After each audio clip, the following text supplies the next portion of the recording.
বৃহস্পতিবার পবিত্র রাতে কেউ যদি এই দোয়াটি 100 বার পরে কোনো দিন পৃথিবীর কোনো মানুষের কাছে তার হাত পাততে হবে না। পৃথিবীর সব কিছু তার পায়ের নিচে আল্লাহ হাজির করে দিবেন। দারিদ্রতা থেকে মুক্তি দান করবেন, বিপদ আপদ থেকে মুক্তি দান করবেন, তার সম্মানকে সুউচ্চতা দান করবেন, অসুস্থতা থেকে দূরে রাখবেন। আল্লাহর অশেষ দয়া ও রহম তাকে দান করে দিবেন। সুবহানাল্লাহ। বৃহস্পতিবার রাত এটি গুরুত্বপূর্ণ রাত। এই রাত সপ্তাহে একদিন আসে।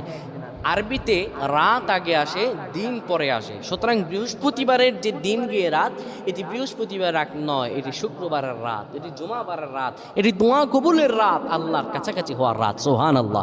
এই বৃহস্পতিবার রাত আল্লাহ তাআলা বান্দার দোয়া কবুল করেন।